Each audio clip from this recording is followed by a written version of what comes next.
Welcome back, designers. So today I'm going to talk with you a little bit about color theory, and then we're going to get into the demo just a little bit, just mostly on setup. And then I'm gonna turn you loose. We'll just kind of go over what the assignment will be. Before we get started, something that I wanted to bring up to you guys that I said at the end of the video last time that I should have said at the beginning. There was some problems with homework that was getting turned in with file types missing, where it'll turn in just the InDesign file but no PNG files, or just the PNG file but no InDesign files. And some people lost points for that. If you want to resubmit your assignments, email me and let me know that you're resubmitting those, and I'll give you your points back. But some of those I just need to be able to see in the InDesign file if you're using the tools that I wanted you to. And the PNG file, I want to make sure that we have a copy of that. Yeah, so that should be everything. Let's go ahead and get started on color theory. Okay, so the fundamentals of color theory. So we're going to cover color modes, some color palettes, and some color libraries, and we'll talk about that as we go. So first thing is color modes. I want to talk to you about the 3 different color modes. We have CMYK, RGB, and Pantone. And you can find this whole PowerPoint presentation on Moodle as well if you're looking for it. But CMYK, that is utilizing inks. So that is when you're using CMYK, you're combining cyan, magenta, yellow, and black ink. And then that is typically used for print. So anytime that you're printing something out, if that's a flyer, if that is a magazine, if that's a book, typically you want to make sure that it is in CMYK, because the range of CMYK colors isn't as broad as RGB, okay? So I want to make sure that you understand that you can't get as vivid as colors typically, and so you're kind of stuck with what's available in CMYK, whereas RGB is used for web, and it's a combination of light. So think of whenever you're on your screen and it hits you with those bright colors, or those really vibrant saturated colors, things like that. Because it's combining light instead of ink, it can reach those really high saturated colors and high brightness colors. So I have some combinations down here. This is an RGB combination. You can see that it results in yellow, magenta, and cyan. RYB, red, yellow, blue, you would usually hear when you're drawing, when you're little, right? It's your primary colors, red, yellow, blue, and then your secondary colors, orange, green, and purple, and then you end up with some tertiary colors. And then CMYK, those are your inks. This is what you would normally get whenever you're making a printed document, and so you have that set up for you. So down here, this is kind of an example of when you see these bright RGB colors and how CMYK will kind of handle it. Usually when things are printed, when they come from RGB colors, they end up more dull and sometimes darker. And so that's something that you want to check on if you're ever doing printed documents. You want to make sure that when you print it out, things look the way that you're expecting them to, or close to what you're expecting them to. Okay, so let's talk about Pantone colors. Pantones are combinations of inks. Again, they're used typically for printing because it's a particular ink. So instead of having a CMYK ink, so you have a cyan, magenta, and yellow ink individually, and they're combining those. Instead of that, they've pre-mixed those. So instead of mixing cyan and magenta, it's just Coca-Cola red or Paycom green. So it's typically made for branding. So I have this little section down here. I'm not going to read it out loud for you, but that's basically what it's saying. Okay, let's talk about color theory. So we have some color basics, and this is just some typical rules. They're using the primary colors, red, yellow, blue again. And I just want to give you some vocabulary, some kind of color palettes and ways to think about color. So typically in digital media design and in art, you have hue, saturation, and value.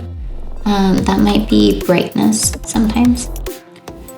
So saturation is going to be shifts in vibrance. That means that you have these bright, vivid colors all the way to grays. So they're not changing in darkness, they're not changing in color, they're not going from blue to purple, they're going from blue to gray, more and more gray. From hue, you are shifting in color, so that is where you're going from red to orange to yellow to green to blue. They're still staying in that same high saturated, really poppy, or they might be changing from this kind of lower saturated hue. Small shifts in hue are usually shifts in warmth. So you might have something that's towards the warm and towards the cool side of that color. Shifts in value are shifting from darkness to light. So that's going to be your tints and shades. Saturation is going to be your tones. Okay? And then this part I'm sure you've seen before. Okay, color palettes. So I'm gonna let you read over these, but I'm just gonna go over them over here. So we start with monochromatic. Monochromatic has different values and saturations of one color. So that's all different versions of this red. That might be really saturated, that might be desaturated, that might be less bright, that might be more bright. You kind of end up with these different hues and pops, but they are going to give contrast only with the saturation and value instead. So everything is the same hue.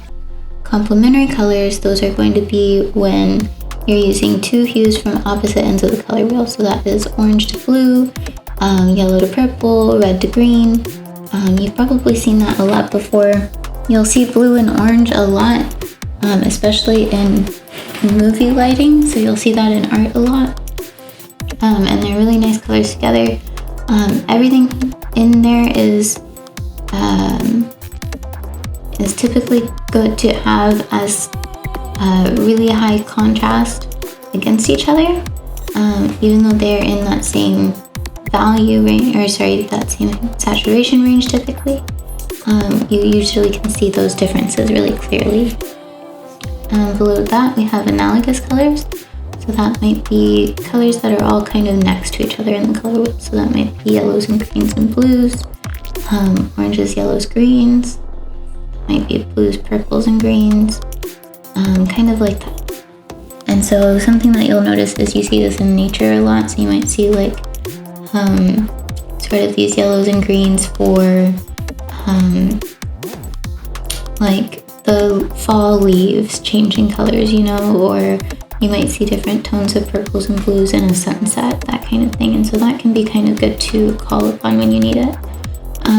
Triadic colors, those are going to be where they're equidistant from each other on the color wheel. So that can be,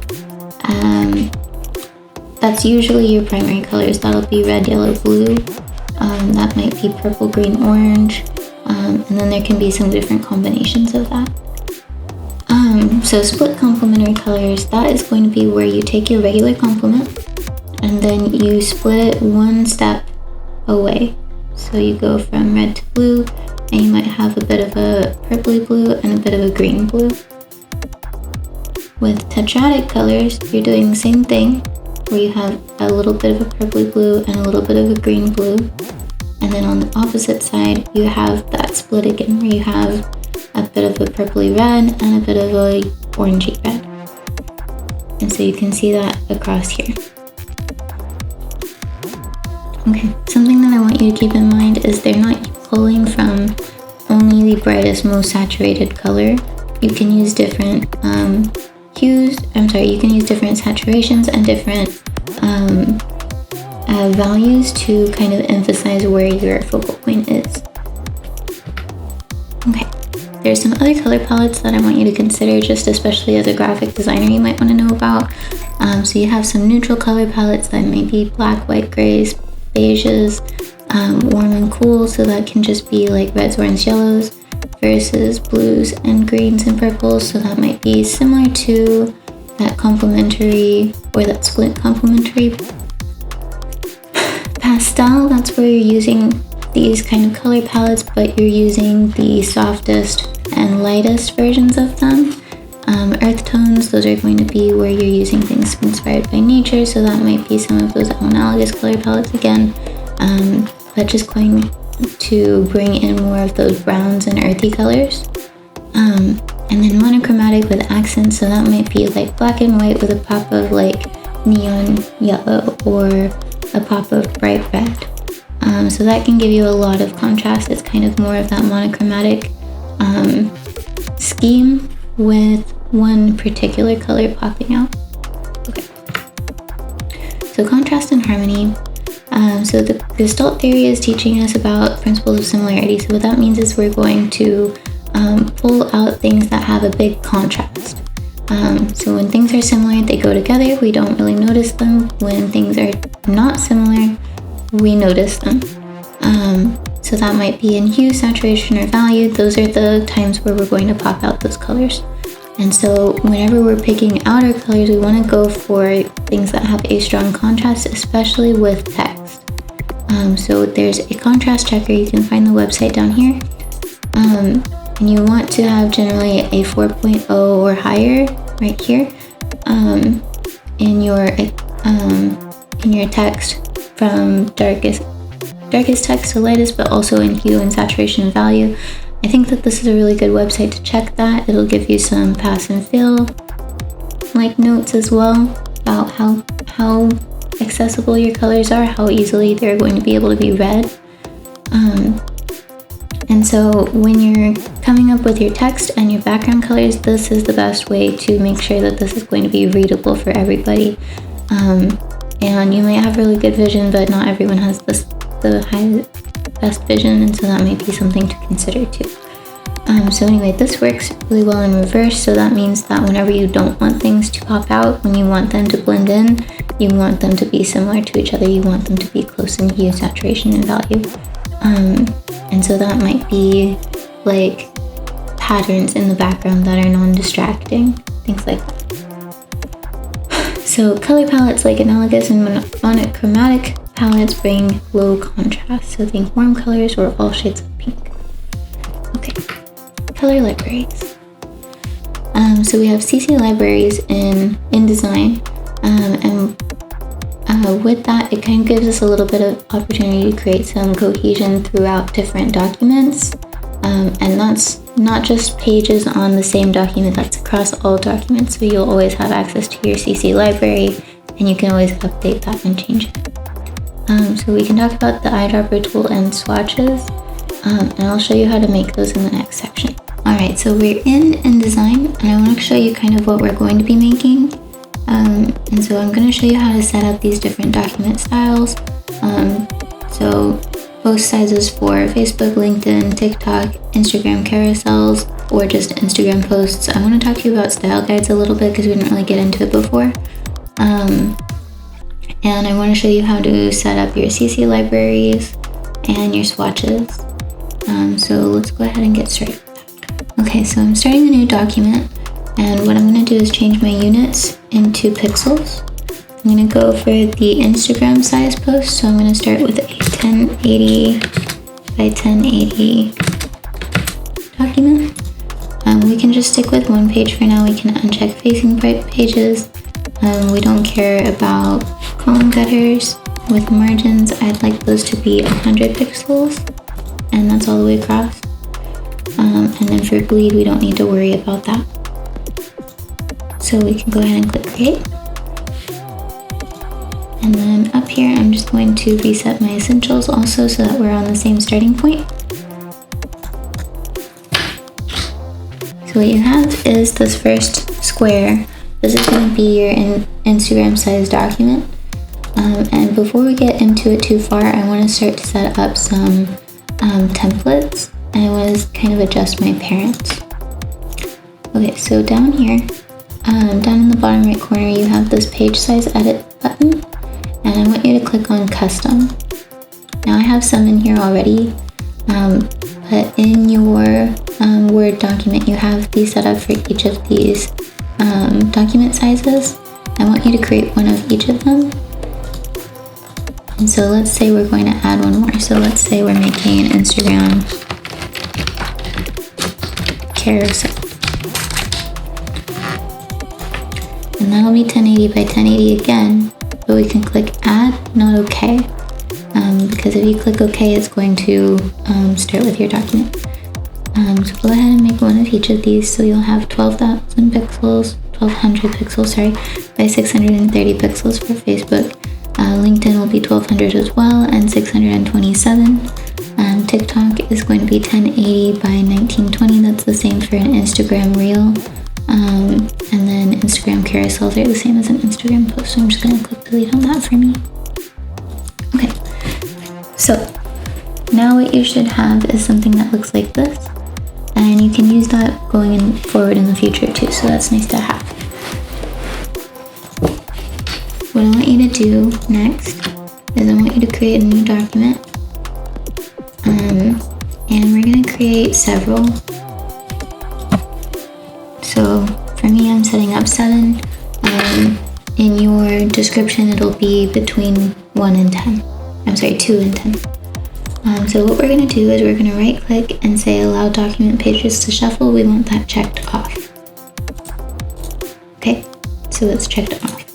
So that's going to let us move our documents next to each other just like this. And that's going to let us create kind of the setup for a carousel post. Up at the top, I'm just going to use that one as my style guide. But that could be just a normal Instagram post as well. If we add another document, and maybe I want that down here.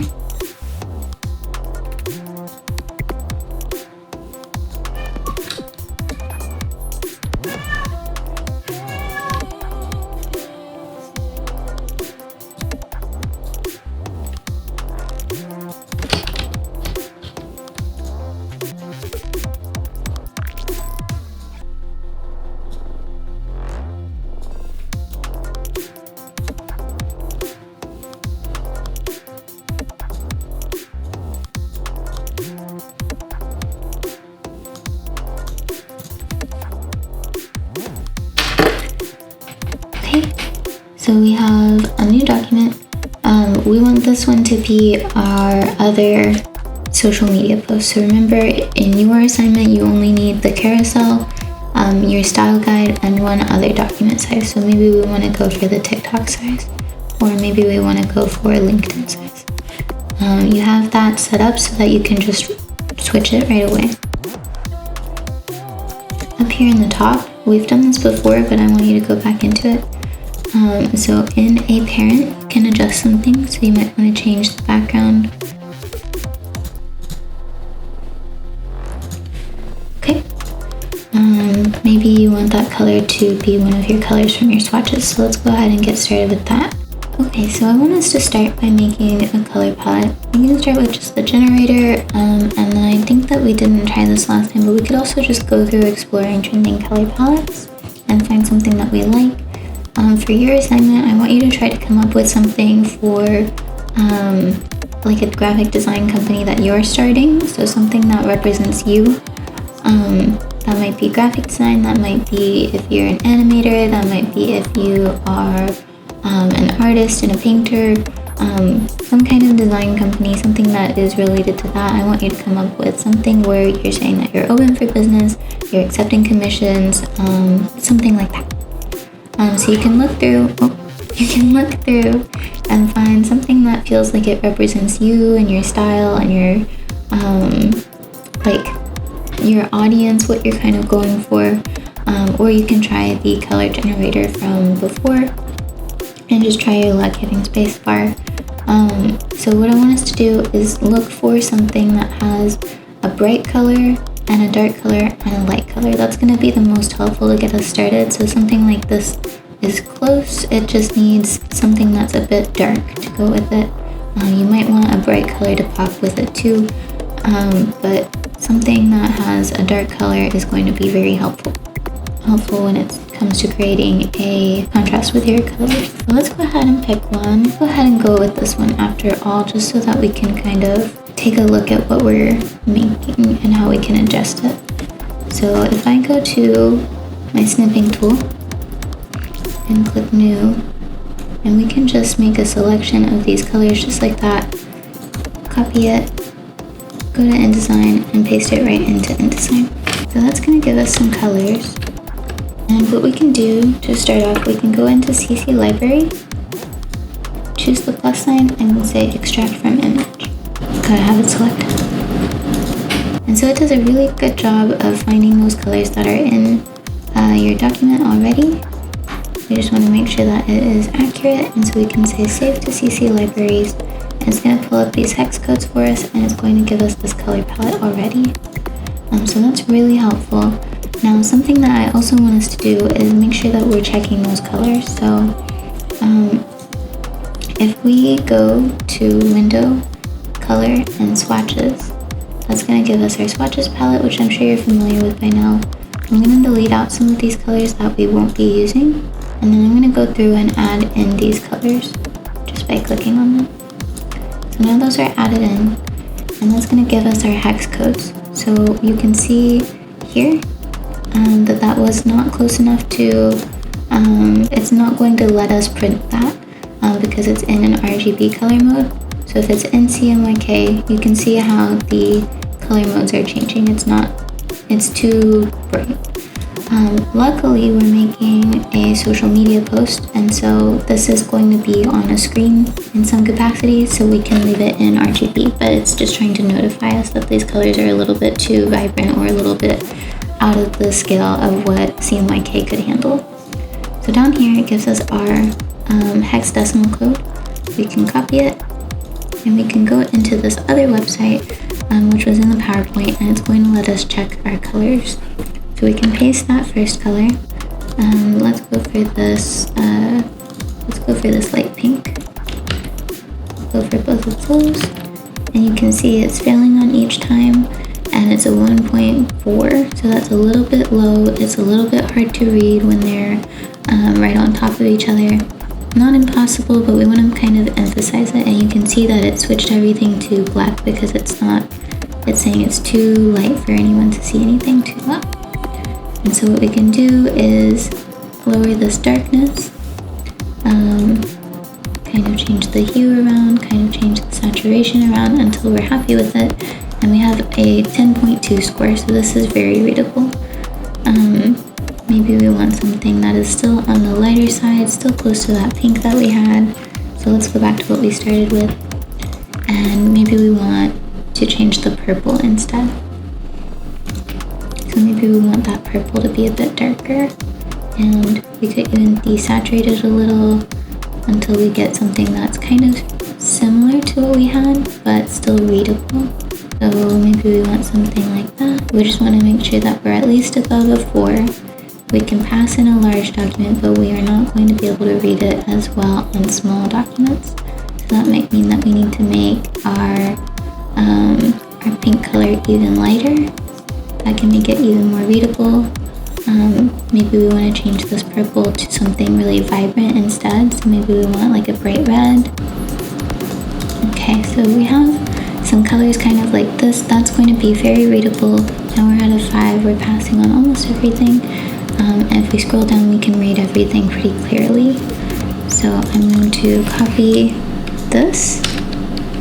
That's going to be my light pink. So I'm going to go back to InDesign, and I'm going to paste that right into this box instead, and click OK, and it's going to adjust my color palette for me. So I can delete this out of here. And for the purple that we had, we'll grab the other color number, and we can add that in. So we might do that as this purple here, or maybe this blue. Yeah, let's do this purple. So we'll double click, paste that in, click OK. And we have one bright red and something that has enough contrast that we can read it against these other ones. So we could test that out in case we're trying to use any of these other colors as soft background colors. But let's but now you know how to do that process. Does that make sense? So now that we have that, we can delete that out. And what I want you to do is just create some ellipses or something and set them to that color palette that you have. So I'll just hold Option, drag the next one across. Okay, so now I have those all lined up. Let's go ahead and align those more evenly, and we can center that to... Okay, so what I'd like for you to do is add in your text that says what those color codes are. So we can copy that again, paste it,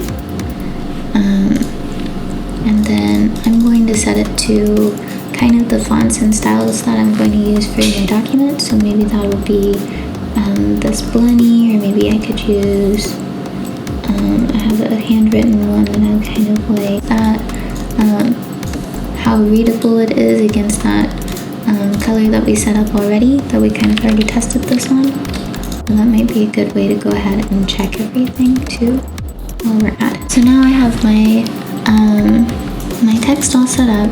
My hex codes all set up. If you wanted to do your CMYK codes, that could help too if you're doing something in print. But mostly I want to see that you're paying attention to what you're making. You might put like the contrast that you have between colors in here. You might mess around with it. This is mostly for you, but I want to make sure that you get into the habit of kind of keeping track of your colors and how visible they are against each other. So next, let's go ahead and create kind of our font styles. So what I want us to at least have is headers and body text. So for my headers, I'm just going to stick to what I like using. So that is going to be that Azo Sans. So I'm going to type out header. I'm going to type out Azo Sans Looper. And then I might type out the alphabet or the Quick Fox or something like that. You can see that in this color contrast checker, they're doing the something from Back to the Future, it looks like. It's mostly just to get across how you're using this. So you might just use filler text, anything like that. Okay. So we have that set up. We have our swatches set up. We could put that in a folder even, move everything down. And then what I want us to do is also make some paragraph styles. So I'm going to go into Window, and we can go into Type in Tables and click Paragraph. And so we have this little paragraph situation set up. We have a few more that I want us to pull out. So we're going to grab styles, paragraph styles, and it pulls out character styles for us in style packs, which is helpful. And then we're also just going to grab types and tables and choose character. And so we can stick these together, put them in our container, and we can put the other section in our container too. So let's go ahead and make our first paragraph style. So we're going to click this plus sign button, double click this, we can name it header. And what that's going to do is save whatever we had selected, as it's going to keep track of the color, it's going to keep track of the size. I think it'll keep track of anything that would be handled in this paragraph section. This is all going to be applied to that paragraph style. So let's say we wanted to change this one. I'm going to give it a little bit of room because it's going to be really big. And we'll click in and choose header. And you can see that it instantly changed into what we had saved over here. So it didn't save the size, and it didn't affect the color, which is nice. But if we wanted to adjust the header, we can double click in and it'll give us this whole table, everything in here, everything that we could change. It's going to remember for later. And so if you wanted it to save the color, let's say we wanted this to always be our bright red, we could go into our paragraph styles,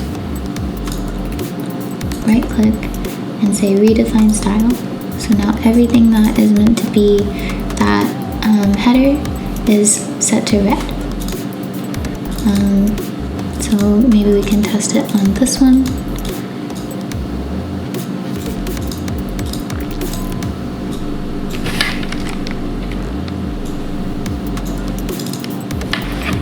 Set that to header and it sets it to red, and it changed the color for us this time.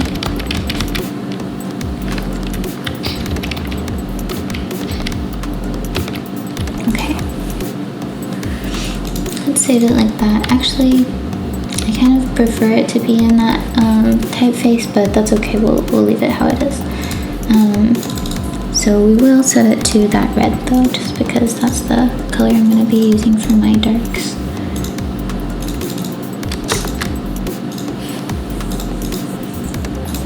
Okay, and then let's do one more.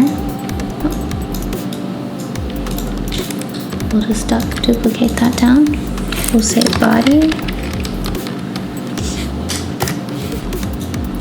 and maybe body text or body copy, and we're going to select everything and set it to what we want our body text to use. So what I've been using is this Acumen variable concept, and I like to use condensed or extra condensed. I might just go for regular condensed though.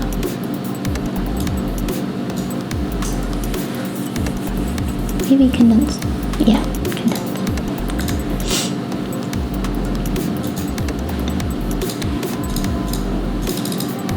And we'll select everything. We'll set it to a regular size.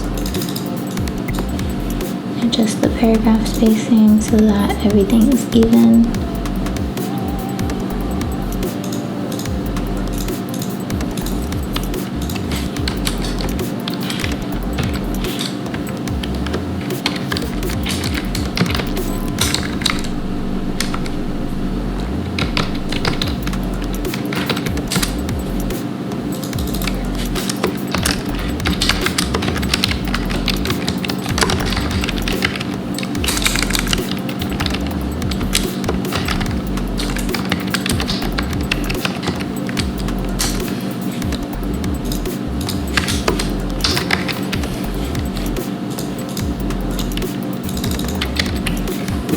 For the text, I might just want it to be set to registration for this so that I can adjust it later.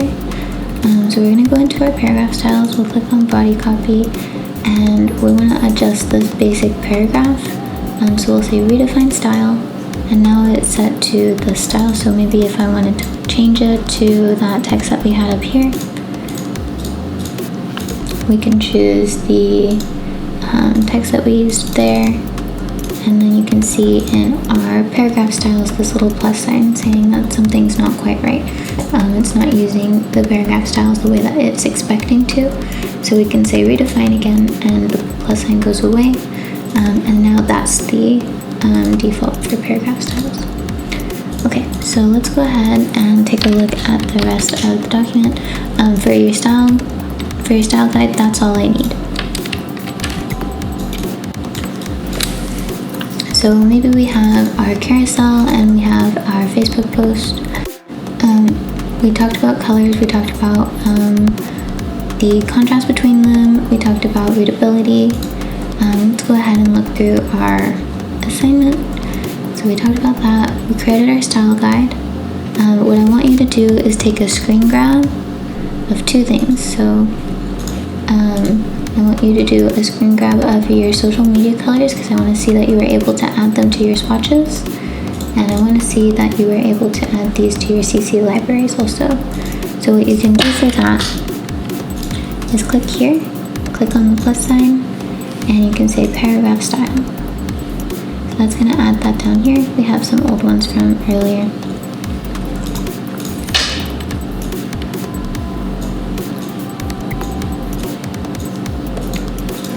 So we can rename this headers. We'll we'll grab the next one, plus sign, text. Oh, sorry, not quite.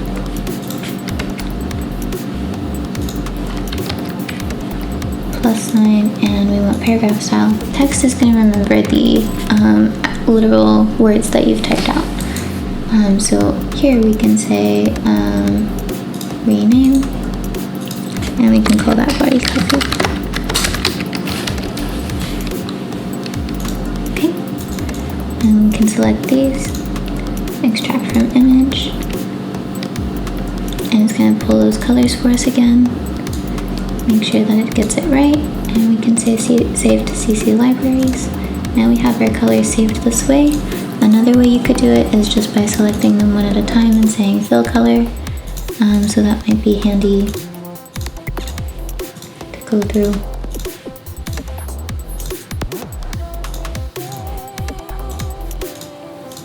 A little bit slower, but that's okay.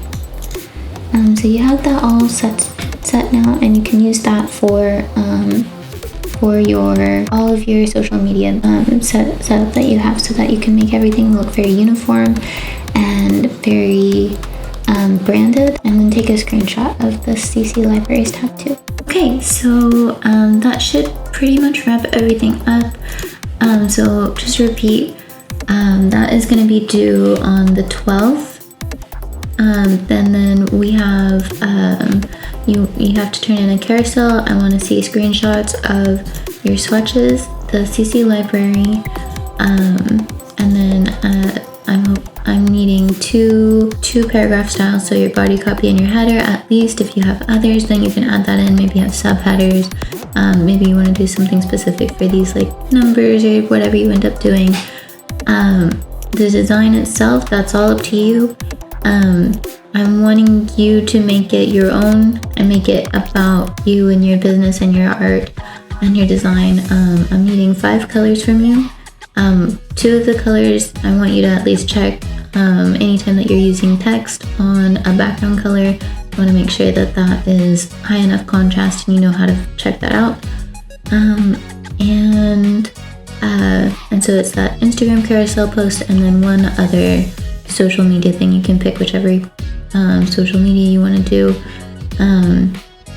Yeah, and then I think that is everything that, oh, and then you need your style guide.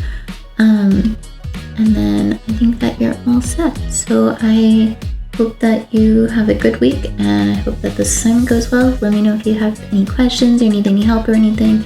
I'm available by email, and you can always come to my office hours too if you need to. And yeah, I'll get this for you.